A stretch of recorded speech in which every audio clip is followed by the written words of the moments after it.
शिक्षा करायची.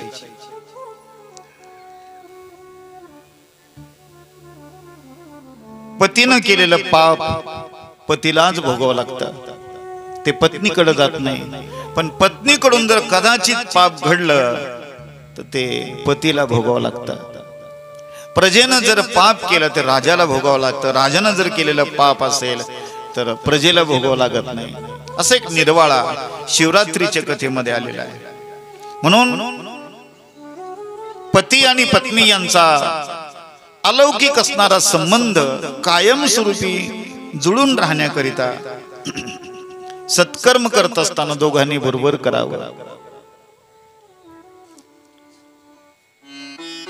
भगवान शिवजी आपल्याला समजावून सांगतायत.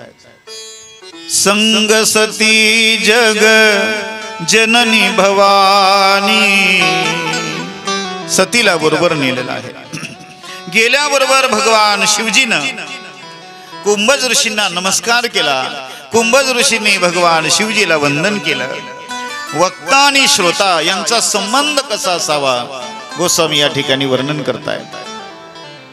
वक्त्यानं आपला मोठेपणा विसरून श्रोत्याला वंदन करावं आणि श्रोत्यांनी देखील आपला अहंकार मोठेपणा विसरून वक्त्याला वंदन करायचं असतं. ज्ञानोबा सांगतात, म्हणून वक्ता तो वक्ता नो हे श्रोते नवीन. श्रोत्याशिवाय वक्त्याला किंमत नाही.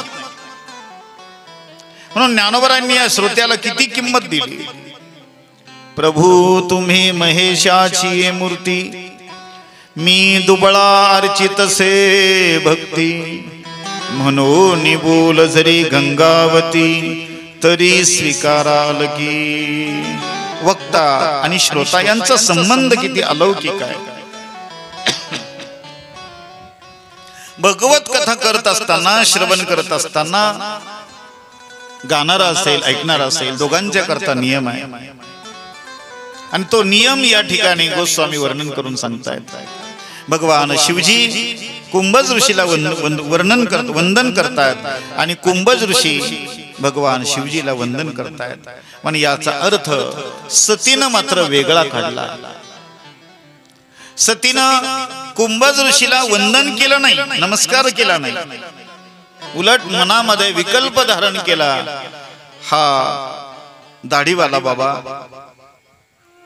आल्या आल्या बरोबर माझ्या नवऱ्याच्या पाया पडतोय, हा काय डोंबलं कथा सांगायचा आहे.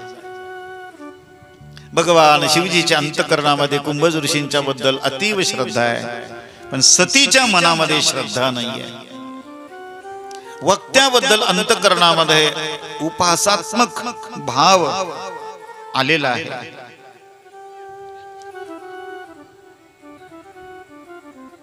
कुंभज ऋषीनं अत्यंत आदरपूर्वक कथा सांगितलेली आहे. भगवान शिवजीनं कथा श्रवण केलेली आहे. राम कथा मुनि बरज बखानी, सुनी महेश परम सुखमानी.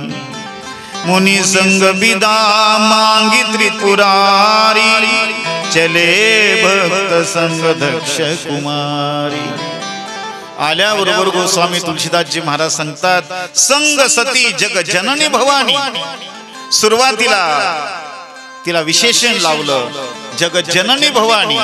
आणि ज्या वेळेला निघून चाललेले आहेत निरोप घेऊन कुंभज ऋषींचा कथा श्रवण केल्यानंतर मग मात्र गोस्वामी तुलसीदासजी महाराजांची भाषा बदलली. गोस्वामी सांगतात, चले भक्त संग दक्ष कुमारी. दक्ष कुमारी याचा अर्थ असा आहे, अहंकारी असणारा दक्ष राजा त्याची ही कन्या आहे. अंतःकरणामध्ये विकल्प धारण केला म्हणून अहंकारी बापाची मुलगी म्हणून तिचं वर्णन केलंय. नमस्कार केला नाही. भगवान शिवजी ज्या वेळेला निघाले त्यावेळेला विचारलं नमस्कार करून, मुने तुम्ही श्रीरामाची कथा मला सांगितलेली आहे, या कथेचा आनंद मी मिळवला, तुम्हाला दक्षिणा म्हणून काय देऊ. कुंभज ऋषी हसले आणि सांगितलं, या हरी कथेची दक्षिणा काय होऊ शकते. जगामध्ये असा कोण आहे की या हरी कथेचं मोल करू शकतो. कितीही जरी सत्ता संपदा त्रैलोक्य जरी या हरिकथेच्या बरोबरीने लावलं तरी हरिकथेची बरोबरी कोणीही करू शकत नाही. एकदा जरी नामस्मरण केलं, एकदा जरी भगवत कथा केली तरी या हरिकथेचं, भगवत कथेचं, भगवत नामाचं मोल होऊ शकत नाही. अगस्त्य मुनी सांगतात, हे शिवजी मला काही नको आहे, फक्त मला हरीची भक्ती द्या. अजून अंतःकरणामध्ये भगवत भक्तीचं प्रेम प्रकट करा. मुनी संग बिदा मांगी त्रिपुरारी आणि वरदान दिलेलं आहे शिवजीनं अगस्त्य मुनीला. विमानामध्ये बसलेले आहेत आणि आकाश मार्गाने भगवान शिवजी आणि सती माता दोघ जण चाललेले आहेत. एका वेळेच्या त्रेतायुगाची ही कथा आहे. मनमाड जवळच्या अंकई किल्ल्यावरून विमानानं उड्डाण केलेलं आहे आणि नाशिक पंचवटीच्या वरून आकाश मार्गानं भगवान शिवजीचं विमान जाऊ लागलं. दंडकारण्य आहे आणि त्याच दंडकारण्यामध्ये गोस्वामी वर्णन करतायत, भगवान प्रभू रामचंद्र आणि लक्ष्मणजी लीला करतायत. काय लीला आहे? तेही अवसर भंजन मही भारा, हरि रघुवसलीन अवतारा. भगवान प्रभू रामचंद्रानं मृत्यू लोकामध्ये अवतार घेतलेला आहे. अयोध्येमध्ये राजा दशरथानं वनवास दिलेला आहे. पंचवटीमध्ये भगवान प्रभू रामचंद्र, लक्ष्मणजी, सीता माता आलेल्या आहेत. मारीच मामा आलेला आहे. मारीचाचा वध करण्याकरता प्रभू रामचंद्र टाकेत पर्यंत आलेला आहे. निर्वाणीचा बाण त्याला मारलेला आहे. इकडे रावण आलेला आहे. सीता मातेचं अपहरण केलेलं आहे. आश्रमामध्ये ज्या वेळेला भगवान प्रभू रामचंद्र आणि लक्ष्मणजी आलेले आहेत त्यावेळेला आश्रमामध्ये सीता दिसत नाही आणि मग प्रभू रामचंद्र सीता मातेच्या विरहानं व्याकुळ झालेला आहे. हे खग मृग हे मधुकर श्रेणी, तुम देखी सीता मृगनयनी. आपण लक्षपूर्वक ऐकलं तर कथा लक्षामध्ये येणार आहे. ही कथा कोण सांगतंय? गोस्वामी तुलसीदासजी महाराज आपल्याला सांगतायत. कथेमध्ये कथा, कथेमध्ये कथा. गोस्वामी तुलसीदासजी महाराज आपल्याला सांगतायत. नंदकिशोर महाराज खिरडीमध्ये तुम्हाला सांगतायत. रामचरित मानस मध्ये गोस्वामी आपल्या मनाला सांगतायत. आणि प्रयाग तीर्थावरती याज्ञवल्क्य मुनी भारद्वाज मुनीला सांगतायत. आणि भारद्वाज मुनीला सांगत असताना, भारद्वाज मुनी यांना सांगत असताना याज्ञवल्क्य मुनी सांगतात, एका वेळेला भगवान शिवजी कुंभज ऋषींच्या आश्रमामध्ये कथा श्रवण करण्याकरता गेले. एका वेळेच्या त्रेतायुगामध्ये. आणि तिथे कथा श्रवण करून आकाश मार्गाने ज्या वेळेला निघाले त्यावेळेला भगवान प्रभू रामचंद्र लीला करतायत. कुठं? पंचवटीमध्ये. लक्षात येते? भगवान शिवजीनं विमानातून डोकावून पाहिलं की माझं आराध्य, माझा प्रभू, माझा राम पुन्हा या युगामध्ये, या त्रेतायुगामध्ये अवतार घेतलेला आहे आणि नरलीला करतायत.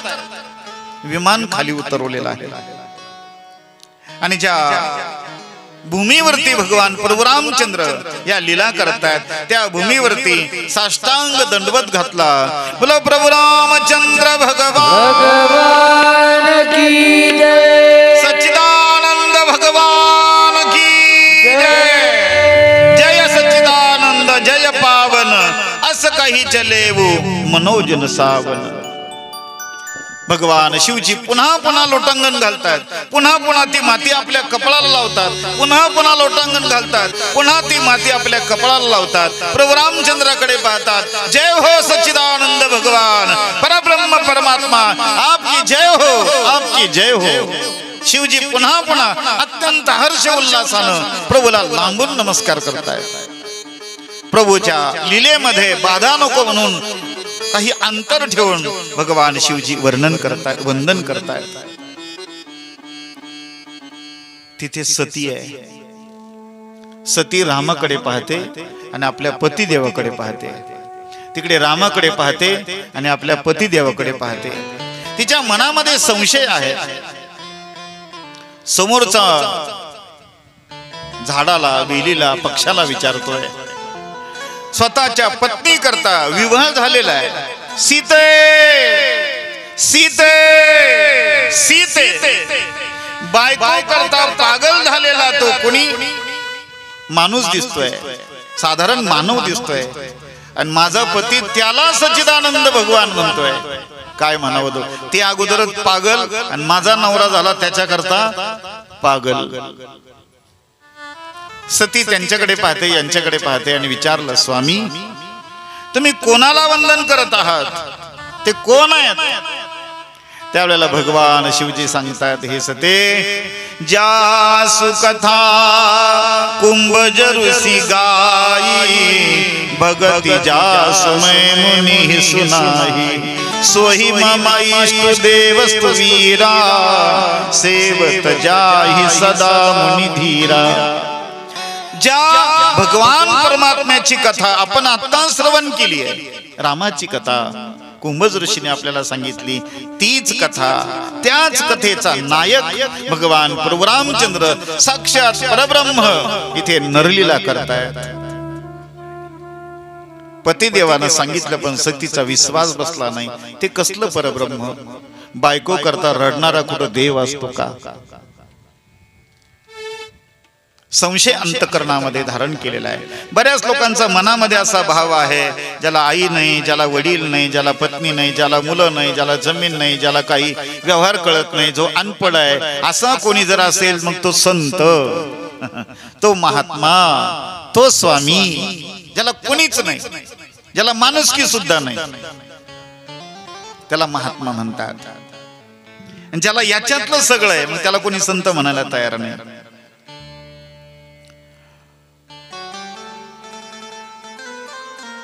सतीच्या मनामध्ये हाच भाव आहे. पत्नी करता जो पागल झालेला आहे, कुठे त्याला देव म्हणतात का? केंदूर पाबळ मध्ये एक संत होते. काशीच्या एका पंडिताला भगवंताचं दर्शन घ्यायचं होतं, साधू दर्शन घ्यायचं होतं. भगवंताने कान्होपाठकाचं नाव सांगितलं. केंदूर पाबळ आळंदीच्या अलीकडे. काशीवरून तो ब्राह्मण विचारत विचारत विचारत केंदूर पाबळ या ठिकाणी आला. कान्होपाठकांचं घर विचारलं, कोणीतरी घर सांगितलं, पत्ता दिला. आलेले आहेत कान्होपाठकांच्या घरी. विचारलं, का हो कान्होपाठक कुठं आहेत? त्यावेळेला कान्होपाठक 4-5 मुलं घेऊन खेळत होते. छोटे छोटे लहान लहान मुलं आहेत, त्यांच्याबरोबर संवाद करतात, हसतात, खेळतात. या ब्राह्मणानं विचारलं, कान्होपाठक कुठं आहेत? त्यावेळेला सांगितलं, याच देहाला कान्होपाठक म्हणतात. त्या ब्राह्मणानं त्यांच्याकडे इत्तंभूत पाहिलं आणि माघारी निघाला. कान्होपाठक विचारतात, का हो एवढ्या लांबून माझं नाव विचारत विचारत इथपर्यंत आलात आणि मी तुम्हाला कान्होपाठक या देहाला म्हणतात असं सांगितलं आणि तुम्ही मागे फिरलात, काय कारण? त्यावेळेला त्यांनी सांगितलं, काशीमध्ये मला भगवंताचा साक्षात्कार झाला की केंदूर पाबळ मध्ये कान्होपाठक संत महापुरुष आहेत, त्यांच्या दर्शनाकरता तुम्ही जा. संत महापुरुष म्हणून मी इथपर्यंत आलो, पण इथं येऊन पाहिलं तर तुम्ही कसले संत महापुरुष आहात, तुम्ही कसले संत, तुम्ही कसले महापुरुष. मग कान्होपाठकाने विचारलं, मी का संत नाही? म्हणजे तुम्ही तर पोरं खेळवता. पोरं खेळवणारा प्रापंचिक गृहस्थी कोणी महापुरुष असतो का? कान्होपाठक म्हटले, मला मुलं आहेत, मी प्रापंचिक आहेत म्हणून संत नाही. म्हटले, तुम्ही संत नाही. कान्होपाठक म्हटले, थांबा. कान्होपाठकांनी काय केलं, एक एक मुलगा घेतला आणि विहिरीत टाकला. 3-4 मुलं विहिरीमध्ये टाकून दिले. जवळच विहीर होती. आणि मग त्यांना सांगितलं, या आता मी संत आहे, आता पाया पडा. आता माझ्याजवळ मुलं नाहीयेत. कपाळाला हात मारू लागला तो, आता तुम्ही कसले संत? जो मुलं विहिरीमध्ये टाकत असतो त्याला कुठं संत म्हणत असतात का? कानोपाटक म्हटले, अरे मला मुलं आहेत त्यावेळेला मी संत नाही, आता मुलं विहिरीमध्ये टाकले अजूनही मी संत नेमकं कोण आहे? म्हटले जाऊ द्या, तुम्हाला संत कळेल न कळेल पण जेवण करून तरी जा. त्याने सांगितलं, निपुत्रिकाच्या घरी मी जेवण करत नसतो.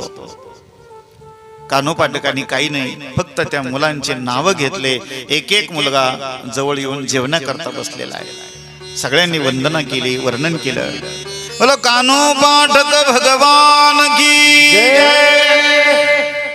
कोणी एखादा व्यवहारामध्ये असेल, कोणी एखादा ब्रह्मचारी असेल, कोणी एखादा संसारिक असेल, कोणी एखादा संन्यासी असेल, त्याच्या अंतःकरणातला बोध वरून कळत नाही, त्याची वृत्ती वरून कळत नाही. बाह्य शरीरानं तो काय करतो याच्यापेक्षा अंतःकरण त्याचं किती पवित्र याच्यावरती परमार्थ अवलंबून आहे. सतीनं भगवान प्रभू रामचंद्राला ओळखण्यामध्ये चूक केलेली आहे. पत्नी करता जो विभळ झालेला आहे, व्याकुळ झालेला आहे, तो कुठं देव आहे का? त्यावेळेला भगवान शिवजी सांगतात, हे सते, तुझ्या मनामध्ये त्या रामाबद्दल जर संशय असेल, जो तुमरे मन असी संदेहू तो की न जाय परीक्षा लीनू. तुझ्या मनामध्ये भगवान प्रभू रामचंद्राबद्दल जर प्रश्न असेल, संशय असेल, तर तू जा आणि त्या प्रभू रामचंद्राची परीक्षा घे. सती भगवान प्रभू रामचंद्राची परीक्षा घेण्याकरता निघालेली आहे. भगवान शिवजी का वटवृक्षाखाली बसलेला आहे. सती भगवान प्रभू रामचंद्राची परीक्षा पाहण्याकरता गेलेली आहे. तिच्या मनामध्ये भगवान प्रभू रामचंद्राबद्दल संशय निर्माण झाला. ब्रह्म आहे तर ब्रह्म कसा, ब्रह्म आहे तर ब्रह्म कसं? ब्रह्म तर निराकार आहे, निर्गुण आहे, हा तर सगुण साकार आहे. आणि त्यातही त्याच्या अंतःकरणामध्ये पत्नीबद्दलचा भ्रम आहे. हा कसलं ब्रह्म? परीक्षा घेण्याकरता निघाली, पण विचार करू लागली, रामाची परीक्षा घ्यायची आहे पण कशा पद्धतीने घ्यावी? तिनं विचार केला, सतीनं ज्या सीते करता हा व्याकुळ झालेला आहे, त्या सीतेचं रूप धारण करते. मग त्या सीतेचं रूप धारण केल्यानंतर परब्रह्म असेल तर सती म्हणून मला ओळखेल, आणि जर कदाचित सामान्य मानव असेल तर सीता म्हणून मला हात मारेल. परीक्षा पाहण्याकरता सती सीता बनलेली आहे, सीतेचं रूप धारण केलेलं आहे. भगवान प्रभू रामचंद्र तिकडून येत आहेत. पाठीमागे लक्ष्मण जे आहे, सीते सीते हे खग मृग हे मधुकर श्रेणी तुम देखी सीता मृग नयनी. सीते व्याकुळ झालेले आहेत सीतेच्या विरहानं प्रभू रामचंद्र, आणि सीतेचं रूप धारण करून समोरून सती आलेली आहे. भगवान प्रभू रामचंद्रानं सतीला पाहिलं, सीता रूपातल्या सतीला पाहिलं, आणि प्रभू रामचंद्रानं हात जोडले.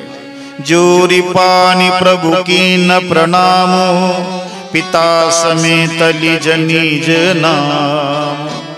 अयोध्येचा राजा दशरथ आणि या दशरथाचा ज्येष्ठ पुत्र श्रीराम, आई तुम्हाला वंदन करतो. हा माझा लहान बंधू आहे लक्ष्मण. लक्ष्मणा आपली आई आहे, साक्षात भवानी आहे, वंदन कर. दोघा भावानं सतीला वंदन केलेलं आहे. आणि विचारलं प्रभूनं, कहेहु बहुरी कहु ऋषिकेतु बिपिन अकेले फिर केही हेतु. या वनामध्ये आई तुम्ही एकट्या का फिरता? भगवान शिवजी कुठे आहेत? कह ऋषिकेतु, माझा माझं आराध्य दैवत भगवान शिवजी कुठे आहेत? आणि आई या घनदाट अरण्यामध्ये तुम्ही एकट्या का वर फिरता? सती आईस्क्रीम झाली, परीक्षा पाहण्याकरता गेली, पण सती स्वतःच नापास झाली. परिचय दिलेला आहे, नमस्कार केला. भगवान प्रभू रामचंद्र पुढे निघून गेलेला आहे आपली लीला करण्याकरता. सती जागेवरती खाली बसलेल्या आहेत रस्त्यामध्ये. सीतेचं रूप धारण करून फायदा झाला नाही. प्रभूनं मला ओळखलं, हे साक्षात परब्रह्म आहे. मी परीक्षा पाहण्याकरता गेले पण माझीच परीक्षा झाली. जागेवरती खाली बसलेले, डोळे बंद केले. डोळे बंद केल्यानंतर आतमध्ये प्रकाश दिसू लागला आणि त्या प्रकाशामध्ये भगवान प्रभू रामचंद्र, सीता माता, लक्ष्मणजी दिसले. डोळे उघडून पाहते तर भगवान प्रभू रामचंद्र, सीता माता, लक्ष्मणजी समोरून येत आहेत. इकडच्या बाजूला पाहिलं प्रभू रामचंद्र, सीता माता, लक्ष्मणजी समोरून येतात. इकडच्या बाजूला पाहिलं भगवान प्रभू रामचंद्र, लक्ष्मणजी, सीता माता. डोळे बंद करून पाहिलं प्रभू रामचंद्र, सीता माता. डोळे उघडून पाहिलं प्रभू रामचंद्र, सीता माता. आणि मग तिच्या लक्षात आलं की हरी व्यापक सर्वत्र समाना, चराचरामध्ये परमात्मा आहे. हरी येथे रे, हरी तेथे रे, चराचरामध्ये परमात्मा आहे. विठ्ठल जळी स्थळी भरला, रिता ठावणाही उरला.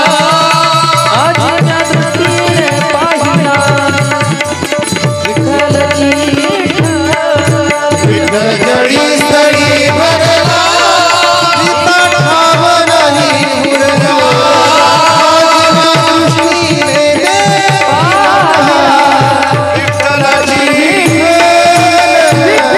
चराचरामध्ये विठ्ठल आहे, चराचरामध्ये राम आहे, चराचरामध्ये परब्रह्म व्यापक आहे. हा साक्षात्कार झाला. अत्यंत उदास झालेली आहे. आपल्या पती देवाजवळ आली. भगवान शिवजीने विचारलं, सती रामाबद्दल मनामध्ये संशय धारण केला, परीक्षा पाहण्याकरता गेली, कशा पद्धतीने परीक्षा घेतली मला सांग. त्यावेळेला सती आपल्या नवऱ्याबरोबर खोटं बोलली. नवऱ्याबरोबर अर्थात पती बरोबर जर खोटं बोलली तर जळून मरावं लागतं. सतीची कथा आपल्याला सांगते, काही झालं तरी चालेल पण पती देवाबरोबर कधी खोटं बोलू नये, काही झालं तरी. खरं सांगू, खोटं बोलणाऱ्याचा चेहरा उदास असतो आणि खरं बोलणाऱ्याचा चेहरा प्रसन्न असतो. तो म्हणतो कर नाही तर डर कशाला. जे लबाड माणसं असतात ना, ते पाहतात एकीकडं आणि बोलतात दुसरीकडं. तुम्ही कधी पहा, हे पोलीस लोक आहे, आरोपीला ज्या वेळेला ओळखतात ना, बोलण्यातून पहिल्या शब्दामध्ये त्याला ओळखून घेतात हा आरोपी आहे म्हणून. कारण आरोपी नजरेला नजर भिडून कधी बोलत नाही. तो पाहतो एकीकडं बोलतो तिसरीकडं. खोटं बोलणारी माणसं अशी असतात, त्यांचा चेहरा उदास असतो, अत्यंत चंचल चित्त झालेलं असतं, सैरभैर झालेले असतात आणि मनामध्ये भीती असते आपली चोरी ओळखली जाईल का म्हणून. कितीही मोठा चोर असला तरी त्याला भीती वाटल्याशिवाय राहत नाही. मांजर असते, मांजर चोरून ज्या वेळेला दूध पिते त्यावेळेला काय करते हो? डोळे उघडे ठेवून दूध पिते नाही. पिते दूध डोळे मिटुनी जात मांजराची. त्या पद्धतीनं मनी चोरट्याच्या करे भीती चांदण्याची.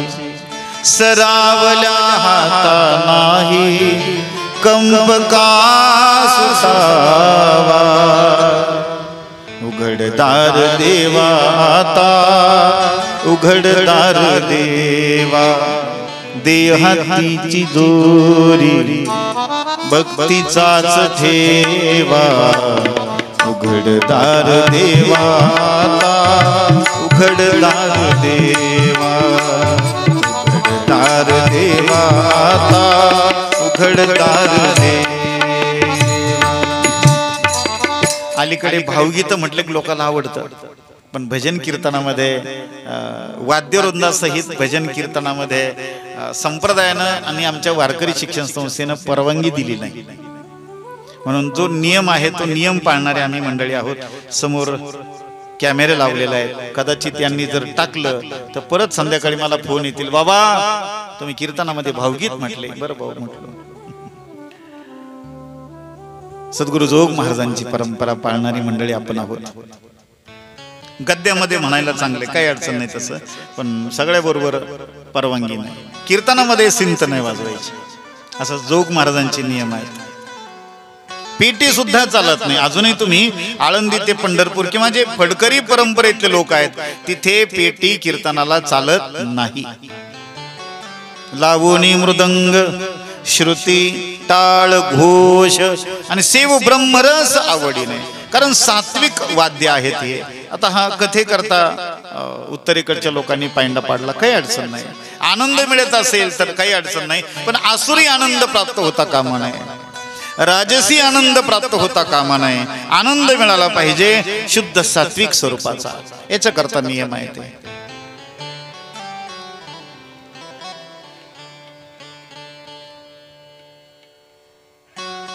सती खोट बोललेले आहे.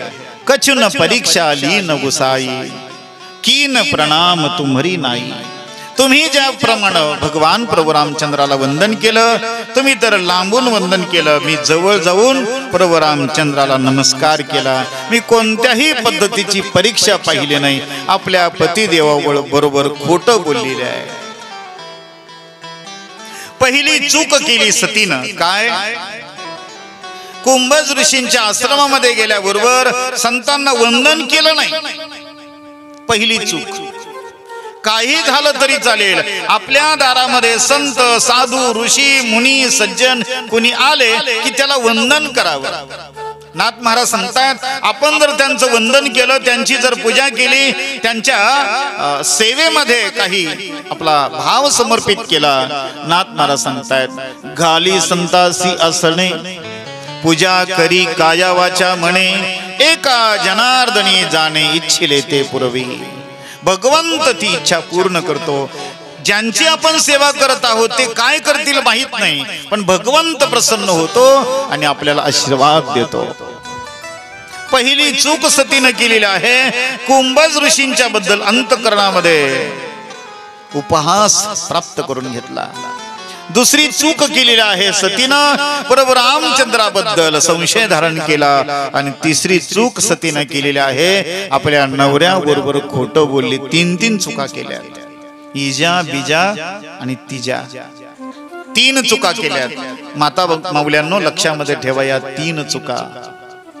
साधूला वंदन न करणे, देवाबद्दल संशय निर्माण करून घेणे आणि पती देवाबरोबर खोटं बोलणे, याचा परिणाम दक्षाच्या यज्ञामध्ये तिला जळून मरावं लागलं. पुढे कथा आहे. भगवान शिवजीनं ऐकलं. सती परीक्षा घेतली नाही, म्हटले नाही. काय केलं? वंदन केलं. भगवान शिवजीनं सतीचा चेहरा पाहिला आणि लक्षामध्ये आलं ही काहीतरी लपवतीये. शिवजीनं ध्यान मांडलेलं आहे. डोळे बंद करून पाहिलं तर सती सीतेचं रूप धारण करून गेलेली आहे. आणि त्याच क्षणामध्ये भगवान शिवजीनं अंतःकरणामध्ये संकल्प केला, माझ्या आई साहेबाचं, आईचं रूप या सतीनं धारण केलं. आजपासून माझा आणि हिचा शारीरिक संबंध, व्यावहारिक संसारिक संबंध तुटलेला आहे. मी आज या क्षणाला सतीचा पत्नी म्हणून त्याग करतो. भगवान शिवजीनं संकल्प केला आणि स्वर्गातील देव देवता धन्य हो शिवजी, धन्य हो शिवजी, आकाशवाणी झालेली आहे. शिवजी आपके धन्य हो, आपके जय जयकार हो, आपका संकल्प धन्य हो, आकाशवाणी झालेली आहे. सतीनं विचारलं, स्वामी कोणता संकल्प केला आपण? भगवान शिवजी विचार करतात, सतीला जर तुझा त्याग केल्याचा संकल्प सांगितला तिला वाईट वाटेल. भगवान शिवजी उत्तर न देता तिला कथा सांगू लागले. बरनऊ विविध पंथ इतिहासा, विश्वनाथ पहुचे कैलासा. कैलासावरती घेऊन गेलेला आहेत, कैलास पर्वतावरती. आणि गेल्याबरोबर भगवान शिवजीनं समाधी लावलेली आहे. भगवान शिवजी समाधिस्थ झालेले आहेत. बीते संबत सहस्र 87. गोस्वामी वर्णन करतात 87,000 वर्ष झालेले आहेत. भगवान शिवजी समाधीस्थ आहेत. सती एकटी आहे त्या कैलास पर्वतावरती. जीवन सैर भैर झालेलं आहे. पतिदेव बोलत नाही, समाधीस्थ आहे, कुणीही तिथे नाहीये. अत्यंत औदासीन्य त्या ठिकाणी प्राप्त झालेलं आहे. एक दिवस 87,000 वर्ष झाल्यानंतर भगवान शिवजी समाधीतून उत्थान पावलेले आहेत. राम राम शिव सुमिरन लागे, जानऊ सती जगपती जागे. एक दिवस समाधीतून उत्थान पावत असताना भगवान शिवजी श्रीराम श्रीराम श्रीराम म्हणतात. इथे एक अर्थ असा निघतो, समाधी लागण्याच्या अगोदर रामाचं भजन करावं, समाधी अवस्थेमध्ये श्रीरामाचं भजन करावं, आणि समाधी उत्थान पावल्यानंतरही भजन करी महादेव महादेव, भजन करी महादेव भजन करी महादेव भजन करी महादेव. श्रीराम जय राम श्रीराम जय राम जय राम श्रीराम जय राम जय राम श्रीराम जय राम जय राम श्रीराम जय राम जय राम श्रीराम जय राम जय राम श्रीराम जय राम जय राम श्रीराम जय राम जय राम श्रीराम जय राम जय राम श्रीराम जय राम जय राम श्रीराम जय राम जय राम श्रीराम जय राम जय राम. राम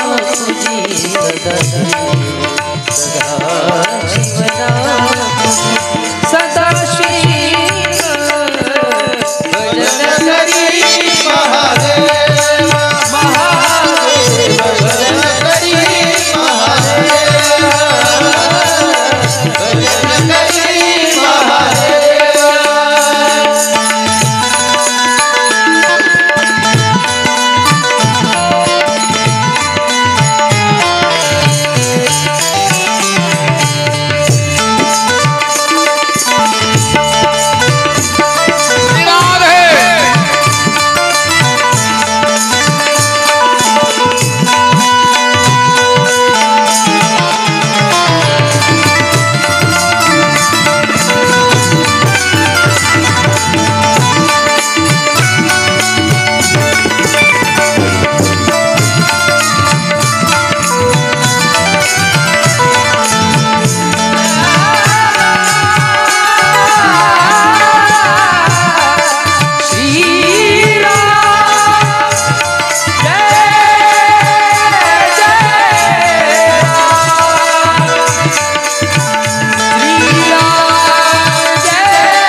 भगवान शिवजी प्रभू रामचंद्राचं भजन करतायत आणि भगवान प्रभू रामचंद्र शिवजीचं भजन करतायत. पंढरपूरच्या पांडुरंगाचे पहिले वारकरी जर कोण असेल तर भगवान शिवजी आहेत. जी मार्गीचा कापडी महेश अजुनी. एकदा भगवान शिवजी पंढरपूरच्या वारीला निघालेत. प्रतिवर्षी वारकरी वारी करतायत, त्या पद्धतीनं भगवान शिवजी वारकरी आहेत. निघाले वारीला, पताका घेतलेले आहेत, आपली पडशी घेतलेली आहेत, निघाले. पार्वतीनं सांगितलं, का हो तुम्ही दरवर्षी वारीला जातात, यावर्षी मला यायचं आहे. भगवान शंकर शिवजी सांगतायत, पार्वती येऊ नको, पंढरपूरचं वातावरण तुला माहित नाही, सर्दी होईल, खोकला होईल, चंद्रभागेचं पाणी गढूळ असतं, येऊ नको. पार्वतीनं सांगितलं, मी येणार. आग्रह झाला भगवान शिवजीनं, ठीक आहे. निघाली पार्वती माता. पार्वती माता भगवान शिवजी निघाले पंढरपूरच्या वारीला. तेवढ्यामध्ये मोठ्या पोटाचं पोरग समोर आलं. पुढे, पप्पा मम्मी कुठे चालला तुम्ही? म्हणले, बाळा तू इथेच मोबाईल खेळ, कार्तिका बरोबर भांडणं करू नको, आम्ही चाललो पंढरपूरच्या वारी करून येतोय. त्याने सांगितलं, नाही, दरवर्षी तुम्ही जाता, यावर्षी मम्मी चालली, मला पण यायचं आहे. शिवजी सांगतात, गणपती येऊ नको, एवढं मोठं पोरगं गर्दीमध्ये कसं घेऊन फिरायचं? त्यांनी सांगितलं नाही, मी येणार. चला, तिघ जण निघाले. निघाल्याबरोबर गाडी आडवी आली भगवान शिवजीची. गाडी शिवाय मालक तुम्ही कसे निघालात? भगवान शिवजीची गाडी. नंदी भगवान आडवे झालेले आहेत. मालक म्हटले काय, कुठे चाललात? पंढरपूरला. मला सोडून? अरे दरवर्षी पायी जातो, यावर्षी जाणार नाही. यावर्षी परिवारासहित निघाला, मी बरोबर येणार. मग नंदी घेऊन भगवान शिवजी, पार्वती माता, गणपती बाप्पा निघालेले आहेत. पंढरपूरच्या चंद्रभागेच्या जवळ गेलेले आहेत. समोरची गर्दी पार्वतीनं पाहिली, सांगितलं माझं तिथं येणं शक्य नाही, एवढ्या गर्दीत कोण फिरेल, मी नाही येणार. पंढरपूरच्या अलीकडे दिंडीरवन आहे, तिथे पार्वती माता थांबली. अजूनही तिथे पार्वती मातेचं मंदिर आहे. गणपतीला खांद्यावरती घेतलेला आहे, एका हातामध्ये नंदीला धरलेला आहे. पुंडलिकाजवळ भगवान शिवजी गेले, स्नान केलेलं आहे. नंदीला घेऊन निघाले, घाटात वर चढलेले आहे, महाद्वार घाटातून नरहरी महाराजांच्या मंदिरापर्यंत आलेले आहेत. सगळे लोक बोलू लागले, ओ बाबा, इथे माणसाला चालायला जागा नाही, तुम्ही बैल घेऊन चाललात. भगवान शिवजीनं नंदीला तिथे त्या नरहरी महाराजांच्या मंदिराजवळ ठेवलंय. अजूनही नंदी तिथे आहे. खांद्यावरती गणपती बाप्पाला घेतलेला आहे. चोखोबारायचं दर्शन घेतलं, नामदेव पायरीचं दर्शन घेतलं आणि पायऱ्या चढून पांडुरंग परमात्मा यांचं दर्शन घेण्याकरता भगवान शिवजी निघाले. घामाघूम झाले गणपती बाप्पा. म्हणले पप्पा, म्हटले काय, मला इथेच ठेवा. नामदेव पायरीच्या वरती चढलं की डाव्या बाजूला गणपती बाप्पा एका कोनाड्यामध्ये. कोणी जर नामदेव पायरीपासून वरती चढला असेल लक्षात येईल. कोनाड्यामध्ये गणपती बाप्पाला डाव्या बाजूला ठेवून दिलं आणि भगवान शिवजी मोकळे झाले. भजन करत करत पांडुरंग परमात्म्याजवळ गेले. पांडुरंगानं शिवजीला पाहिलं आणि शिवजीनं पांडुरंगाला पाहिलं. पांडुरंग परमात्म्यानं शिवजीला उचललं, तसं आपल्या डोक्यावरती घेतलं. महिमा वर्णिता महेशू तेने मस्तकी वंदिला प्रभु रामचंद्र भगवान शंकर भगवान की हर हर. म्हणून जनाबाई महाराज सांगतायत, भजन करी महादेव श्रीराम जय राम राम पूजी सदाशिव राम पूजी आणि राम सदाशिव पूजी, असा त्याचा अर्थ आहे. तोच संबंध या ठिकाणी आहे. भगवान शिवजी प्रभूचं चिंतन करत आहेत. समाधी लागण्याच्या अगोदर रामाचं चिंतन, समाधीमध्ये रामाचे चिंतन आणि समाधी उत्थान पावल्यानंतरही रामाचं चिंतन. आजही माझे ज्ञानोबा आहे समाधी संजीवन हरिपाठ आळंदीमध्ये भगवान विठ्ठलाचं चिंतन करतायत. समाधी वैसला निर्वाण कथा कीर्तन करीतो. भगवान शिवजी समाधीमधून उत्थान पावलेलं आहे. सती धावतच आलेली आहे. आपल्या पतिदेवाला वंदन केलं, नमस्कार केला. सतीला असं वाटलं 87,000 वर्षानंतर माझे पतिदेव समाधीतून उत्थान पावलेले आहेत. आता माझी विचारपूस करतील, मला जवळ घेतील, मला प्रेम प्रदान करतील. भगवान शिवजीनं काही केलं नाही. एक आसन घेतलं, समोर टाकायला दिलं, उजव्या बाजूला टाकलेलं आहे. सांगितलं सती बस त्या आसनावरती. मांडीवरती बसण्याचा अधिकार तुझा संपलाय केव्हाच. सती समोर बसलेली आहे आणि भगवान शिवजी पुन्हा कथा सांगू लागले. मनोमन भगवान शिवजीनं सतीचा त्याग केलेला आहे, संकल्प केलेला आहे. व्यावहारिक संबंध संपलेला आहे. कथा सांगू लागले. तेवढ्यामध्ये आकाश मार्गाने काही विमानं जाऊ लागले. इंद्राचं विमान, ब्रह्मदेवाचं विमान, वायुदेवाचं, वरुण देवाचं, अग्निदेवाचं, वेगवेगळ्या देवदेवतेचे विमान जाऊ लागलेले आहे. सतीनं विचारलं, स्वामी हे आकाश मार्गाने विमानं कुठं चालले? भगवान शिवजी सांगतात, सती मी तुला कथा सांगतो, कथेकडे लक्ष देणार. रस्त्याने कोण चाललं ते कशाला विचारते? माणसं अशीच असतात, जे समोर चाललं त्याच्याकडे लक्ष नाही, दुसऱ्याकडे लक्ष असतं. आता मी इथं कथा सांगतो, तुम्ही ऐकता. समोरून कोणीतरी मोटरसायकलवरती गेलं. एक जण उठला, हो महाराज. नंदकिशोर महाराज म्हटले थांबा. म्हटले काय? समोरून गाडीवर कोण गेलं? आता मी कशाला लक्ष देऊ तिकडे? माझं लक्ष गतेकडे, पण त्याचं लक्ष त्याच्याकडे. त्याप्रमाणे सतीने विचारलं, स्वामी भगवान शिवजी कथा सांगण्यामध्ये रंगून गेलेले आहेत. सतीनं कथा थांबवलेली विचारलं,